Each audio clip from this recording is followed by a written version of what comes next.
Hello friends, आपका स्वागत है आपके अपने यूट्यूब चैनल ट्यूटर असारस पर।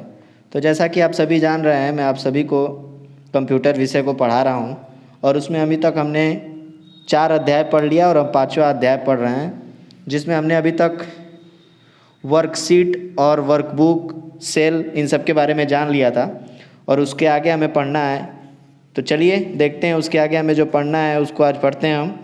और उम्मीद करता हूँ आपका ये चैप्टर आज ख़त्म हो जाएगा, क्योंकि इसमें पावर पॉइंट प्रेजेंटेशन कैसे तैयार करना है, उसको कैसे आप अपने सिस्टम में ओपन करते हैं, ये मैं सिस्टम के थ्रू आपको बता तो नहीं सकता, इसलिए आप इसको बुक से पढ़ लीजिएगा उसके स्टेप। ऐसे ही MS एक्सेस क्या होता है, उसके स्टेप क्या क्या होंगे, ये पढ़ लीजिएगा। पावर पॉइंट प्रेजेंटेशन आप जानते ही हैं कि आपको कोई प्रेजेंटेशन तैयार करना हो, कोई डेटा, वीडियो, ऑडियो, पिक्चर लगा के कोई भी चीज़ें पढ़ाने के लिए या फिर कहीं सबमिट करने के लिए किसी प्रोजेक्ट कार में, तो आप उस पर PPT के थ्रू बनाते हैं पावर पॉइंट पे और अपनी प्रेजेंटेशन को तैयार करते हैं। तो यही PPT है, अब पावर पॉइंट प्रेजेंटेशन है। अब उस पर स्टेप क्या क्या हैं ओपन करने के लिए आप बुक से पढ़ लीजिएगा।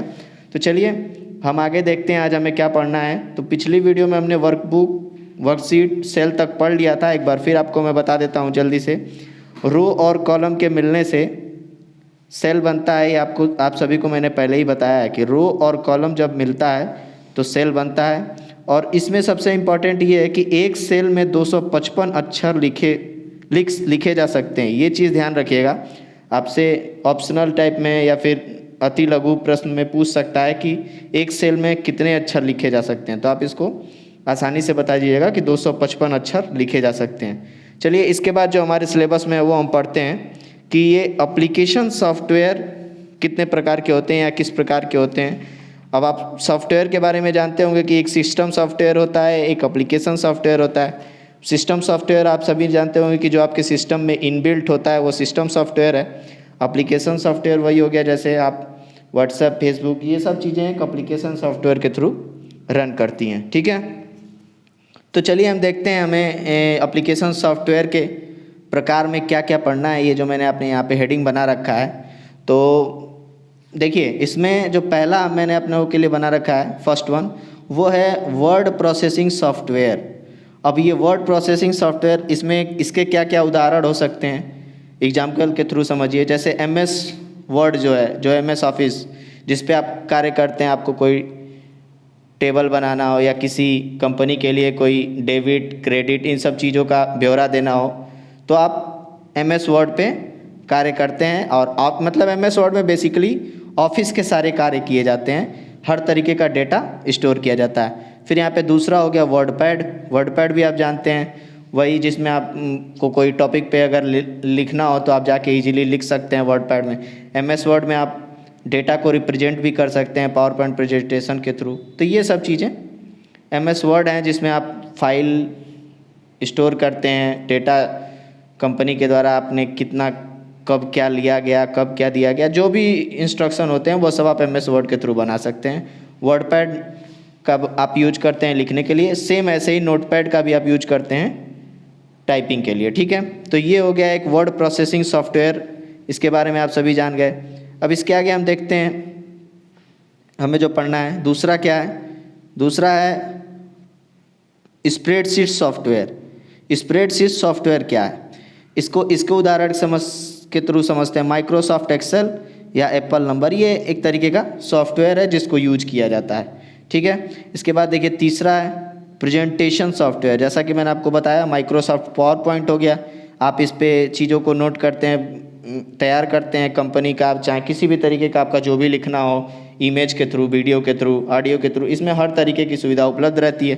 कीनोट्स यही भी है, कीनोट्स भी वही है कि आपको जो भी चीज़ें स्टोर करनी है आप कीवर्ड बना के नोट कर सकते हैं। तो ये सब सॉफ्टवेयर हैं और इस सॉफ्टवेयर का यूज किया जाता है ऑफिस में या फिर स्कूल करता है, कॉलेज करता है, ये सब कंपनी, बड़ी बड़ी कंपनियां इन सब सॉफ्टवेयर का यूज करती हैं।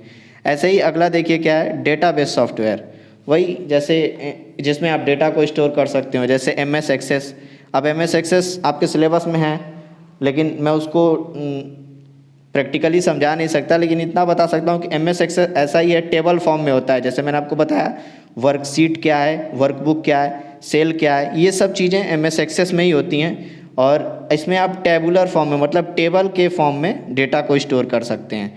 जैसे आप देखते होंगे कि आपको कोई चीज़ अगर विवरण किसी चीज़ का देना है तो क्रम संख्या, फिर क्रेडिट, डेबिट, इस तरीके का आप टेबल बनाते हैं। तो ये सब टेबल आप MS एक्सेस में बना सकते हैं, ठीक है। उसके बाद दूसरा यहाँ पे open office, Libre office base, वही सब चीज़ें हैं। डेटा मतलब इसमें ऑफिस का काम अधिकतर किया जाता है। तो ये सॉफ्टवेयर एप्लीकेशन के प्रकार हो गए, जान गए आप। वर्ड प्रोसेसिंग सॉफ्टवेयर पर एक हो गया, दूसरा हो गया स्प्रेडशीट सॉफ्टवेयर, एक प्रेजेंटेशन सॉफ्टवेयर हो गया आपका PPT, और एक MS एक्सेस हो गया जो डेटाबेस सॉफ्टवेयर है जिसमें डेटा को तैयार किया जाता है। तो ये रहा। इसके बाद हम आगे देखते हैं हमें जो आगे पढ़ना है सिलेबस में। तो देखिए इसमें पढ़ने के लिए तो हमें पावर पॉइंट प्रेजेंटेशन कैसे तैयार करते हैं वो भी पढ़ना है। तो मैंने आपको बता दिया कि आप उसके जो स्टेप्स हैं कैसे उसको ओपन करेंगे, आप उसको आसानी से अपने सिस्टम पे जाके ओपन कर सकते हैं और उसमें आप इमेज, पिक्चर, ऑडियो, वीडियो हर तरीके की चीज़ें यूज करके पावर पॉइंट प्रेजेंटेशन तैयार कर सकते हैं। MS एक्सेस में मैंने आपको बता ही दिया कि डेटा स्टोर कर सकते हैं टेबुलर फॉर्म में, ठीक। इसके बाद चलिए देखते हैं, जैसे आप देखते हैं टैली वैली का काम किया जाता है वो सब MS एक्सेस में ही किया जाता है। तो ये सब चीज़ें हैं। उसके बाद देखिए हमें जो आगे पढ़ना है वो है साइबर सुरक्षा और IT साइबर कानून क्या है। हमें ये चीज़ें पढ़नी है, साइबर सुरक्षा क्या है और IT साइबर कानून क्या है। तो अगर आप लोगों को, जहाँ तक मैं जानता हूँ कि साइबर सुरक्षा के बारे में आप सभी को पता होगा कि साइबर क्राइम क्या है या फिर साइबर सुरक्षा क्या हो सकती है। बेसिकली साइबर सुरक्षा वही है जो आपके डेटा को सुरक्षित करे, और फिर उसके लिए कानून भी कुछ बनाए गए होंगे, क्योंकि ऐसे तो कोई भी एक हैकर होता है जो आपके सारे ID को हैक कर सकता है, आपके डेटा को हैक कर सकता है, चुरा सकता है। तो इसी के लिए साइबर सुरक्षा क्या हो सकता है, इसके लिए कौन कौन से कानून बनाए गए हैं, हम इसके बारे में जानेंगे। क्योंकि इंटरनेट के ज़माने में आप अपनी हर चीज़ें, जैसे तस्वीर हो गया या फिर कोई डेटा हो गया, बैंक रिकॉर्ड हो गया, आपके फ़ोन में रहता है। अगर आपका सुरक्षा जो भी है वो न रहे आपके फ़ोन में तो आपके ये डेटा को हैक किया जा सकता है किसी हैकर द्वारा। तो चलिए देखते हैं इसमें हमें क्या पढ़ना है, मैंने आप लोगों के लिए क्या लिख रखा है उसके बारे में देखते हैं। साइबर क्राइम से निपटना काफ़ी दिक्कतों भरा काम है। जैसा कि मैंने बताया इसके लिए बहुत सारे प्रयास करने पड़ते हैं, बहुत सारे कानून भी बनाए गए हैं, और आपके सिस्टम में एंटीवायरस होना चाहिए, फिर और भी तरीके की बहुत सारी तरीके की चीज़ें हैं। आपको अपने फाइल को पासवर्ड प्रोटेक्टेड रखना चाहिए। तो इन सब चीज़ों के बारे में ही है। उसके बाद देखते हैं साइबर सुरक्षा को वेदने के लिए हैकर्स पूरी कोशिश करते हैं। वही जैसा कि मैंने बताया, हैकर एक तरीके का ऐसा व्यक्ति होता है जो सामान्यतः आपके कंप्यूटर में जितनी भी चीज़ें हैं उस सुरक्षा घेरे को, मतलब वो जो जितनी भी चीज़ें जो सुरक्षित रहती हैं उसको तोड़ता है, ठीक है। तो हैकर यही है, वो किसी कंप्यूटर की जानकारी बारीक तरीके से उससे चुराएगा और दूसरे जगह उसको ले जाके दे देगा, यानी वो आपके डेटा का मिसयूज करेगा, ये कह सकते हैं, ठीक है। तो देखिए अब यहाँ पे मैंने लिख रखा है हैकर के लिए कि हैकर ऐसा व्यक्ति होता है जो सामान्यतः प्रशासनिक नियंत्रणों तक अधिगम प्राप्त करके कंप्यूटर के सुरक्षा घेरे को तोड़ता है। वही कि आपके डेटा को ये चुराएगा, फिर ले जाके दूसरे जगह बेच देगा, फिर या फिर कहते हैं उसका मिसयूज कर सकता है। तो हम ये जानते हैं कि IT साइबर कानून इसके लिए क्या बनाया गया है सरकार की तरफ से, उसके बारे में जानते हैं। देखिए सरकार ने 2000 में IT एक्ट बनाया, मतलब सन 2000 में सरकार ने IT एक्ट बनाया, और 2008 में इसमें थोड़ा सा संशोधन करना पड़ा, क्योंकि वो जो IT एक्ट था वो पूरी तरीके से प्रभावी नहीं था। तो देखिए यहाँ पे लिख रखा है कि 2008 में इसमें संशोधन भी किया गया, उसको संशोधित करके फिर नया IT एक्ट बनाया गया। तो अब वो देखते हैं 2000 के द्वारा क्या क्या धारा थी उसके बारे में जानते हैं, और उसमें थोड़ा बहुत संशोधन हुआ है, बहुत संशोधन नहीं हुआ है, तो इसलिए इसमें ज़्यादा परेशान होने की ज़रूरत नहीं है। तो देखते हैं क्या संशोधन हुआ है, क्या उसमें हम जानते हैं। सूचना तकनीकी कानून 2000 के द्वारा कंप्यूटर साधनों में छेड़छाड़ की कोशिश, धारा 65। तो मतलब अगर आपके कंप्यूटर में कोई हैकर आके आपके जो भी आपका डेटा है अगर उसमें कुछ संशोधन या उसमें कोई छेड़छाड़ करता है तो उसमें धारा 65 लगती है उसके ऊपर। फिर ऐसे ही है, कंप्यूटर में संग्रहित डेटा के साथ छेड़छाड़ करके उसे हैक करने की कोशिश, धारा 66 हो गई।